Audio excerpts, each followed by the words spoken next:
Shiva institute परिवार में दोस्तों आप सभी का स्वागत है। दोस्तों आज हम लोग इतनी बारीक चीज़ें समझने वाले हैं, जैसा कि संधि आप लोग सभी लोग पढ़े होंगे, लेकिन ऐसा तथ्य बताने वाला हूं कि आपको अद्वितीय होगा और आप ऐसा पहली बार सीखे होंगे। तो आइए दोस्तों, ज़्यादा कुछ बातें ना करते हुए आज की क्लास की मैं शुरुआत करता हूं। अगर आज मेरी वीडियो अच्छी लगी इसको शेयर और लाइक ज़रूर करिएगा। तो आइए हम लोग समझते हैं। दोस्तों आज हम लोग समझेंगे, जैसे आपका केवीएस का एग्जाम हो गया, एमआरएस का हो गया, ठीक है, टीजीटी पीजीटी का हो गया, आदि जितने भी हायर एजुकेशन के एग्जाम हैं, ठीक है, इन सब में जो हमारी संधि पूछी जाती है वो थोड़ा कठिन संधि पूछी जाती है। तो मैं आज दो संधि पर चर्चा करने वाला हूं। आप ध्यानपूर्वक समझेंगे तो मेरी बात आपको आसानी से समझ में आएगा और एग्जाम में एक भी प्रश्न आपका गलत नहीं होने वाला है। तो आइए शुरू करते हैं। दोस्तों आपके सामने दो संधि होती है। एक होता है गौड़ संधि, एक है आपका गौड़ संधि और एक है आपका, ये पहला आपका गौड़ संधि और दूसरा है प्राधान संधि। प्राधान संधि, आप ये ध्यान दीजिएगा, गौड़ संधि किसे कहते हैं, प्रधान संधि किसे कहते हैं। आइए मैं सबसे पहले आपको एक डायग्राम के माध्यम से समझाना चाहता हूं कि भैया गौड़ संधि क्या है और प्रधान संधि क्या है। जैसे मान लेते, सबसे पहली बात तो आपको ये पता होना चाहिए कि संधि होती कहाँ है, संधि का स्थान कहाँ होता है। तो आप कह सकते हो कि सर संधि का जो स्थान होता है वो प्रथम पद का अंतिम अक्षर और द्वितीय पद के पहले अक्षर में क्या होती है, संधि होती है, ठीक है। लेकिन कभी कभी आपने देखा होगा कि प्रथम पद का अंतिम अक्षर और द्वितीय पद के पहले और अंतिम में भी क्या होता है, बदलाव होता है।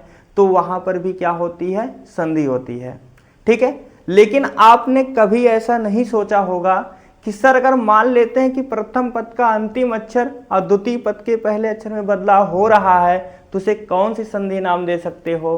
और अगर प्रथम पद का अंतिम अक्षर और द्वितीय पद के पहले और अंतिम में दोनों में बदलाव हो रहा है उसे कौन सी संधि दे सकते हो। तो आइए इसको हम जानते हैं।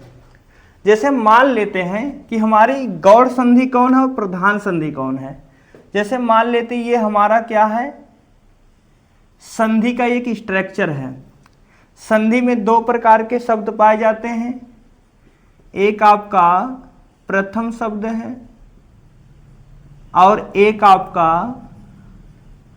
द्वितीय शब्द है, ठीक है। अब देखिए ध्यान से, संधि जो हमारी होती है वो प्रथम पद का अंतिम अक्षर और द्वितीय पद के पहले अक्षर में होती है। सर मानते हैं कि अगर प्रथम पद का अंतिम अक्षर और द्वितीय पद के पहले अक्षर में मेल होता है और मेल होने के बाद जो है विकार हो रहा है और विकार होने के बाद जो है संधि हो रही है, तो आप संधि तो हो गई, लेकिन आप इसे कौन सी संधि कह सकते हो। तो ये बात ध्यान दीजिएगा, अगर प्रथम पद का अंतिम अक्षर और द्वितीय पद के पहले अक्षर में बदलाव हो रहा है उसे आप नाम दे सकते हो प्रधान संधि, ठीक है।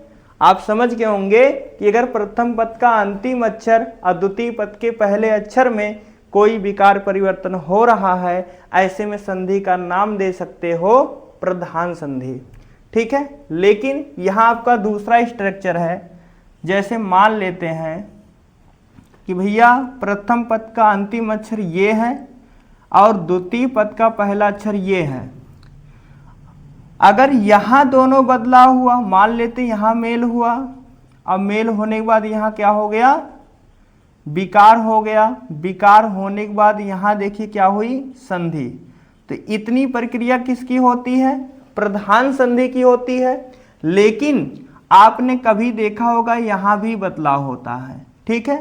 तो सर अगर प्रथम पद का अंतिम अक्षर और द्वितीय पद के पहले और अंतिम दोनों में बदलाव हो रहा है उसे आप कौन सी संधि दोगे, तो नाम दे सकते हो उसे गौड़ संधि। क्या नाम देंगे, गौड़ संधि देंगे। हम एक एक उदाहरण से समझेंगे। जैसे मान लेते हैं प्रधान संधि का उदाहरण क्या हो सकता है और गौड़ संधि का उदाहरण क्या हो सकता है। जैसे हमने कहा कि विद्या धन आलय, विद्या धन आलय, आप तोड़ेंगे वी को उपसर्ग को ऐसे रहने देते हैं, धा को तोड़िए बड़ा आ मिला, धन बड़ा आधन लय। आपको हमने बताया कि संधि कहाँ होती है, प्रथम पद का अंतिम अक्षर, द्वितीय पद का पहला अक्षर। आप देखिए यहाँ से बड़ा आ मिलेगा, यहाँ से बड़ा आ मिलेगा, इन दोनों का मेल होगा और मेल होने के बाद क्या बन जाएगा, बड़ा। ठीक है, अब यहाँ देखिए बचा क्या है, आधा धा और यहाँ वी उपसर्ग और यहाँ लय। तो ऐसे कंडीशन में जब इनको जोड़ेंगे तो क्या बन जाएगा, विद्यालय। तो आपने देखा कि विद्यालय किस संधि का उदाहरण है, तो आप कह सकते हो सर ये किस संधि का उदाहरण है, प्रधान संधि का उदाहरण है। लेकिन हमने कहा राम धन अयन, राम धन अयन। ध्यान से देखेंगे राम धन अयन में राम में छोटा आ निकला, धन यहाँ से छोटा आया, धन यन। ठीक है, अब देखिए प्रथम पद का अंतिम अक्षर, द्वितीय पद का पहला अक्षर। ठीक है, यहाँ देखिए आपस में दोनों को जोड़ेंगे तो क्या बना, बड़ाया, धन यहाँ से यन बचा, धन यहाँ से राम। ये इसमें बड़ा आ जाएगा तो ये हलंत हटेगा, यहाँ बड़ा की मात्रा जगह यहाँ से ये हट जाएगा और एक प्लस हटेगा, जोड़ेंगे तो क्या बना, रामायण।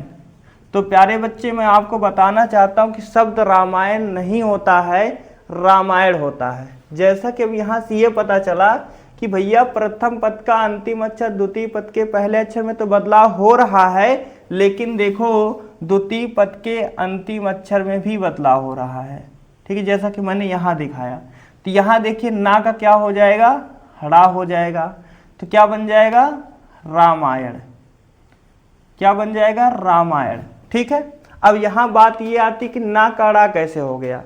तो ना को अड़ा करने के लिए संस्कृत में आप लोग पढ़े होंगे रसभ्याम नोड़ा सूत्र।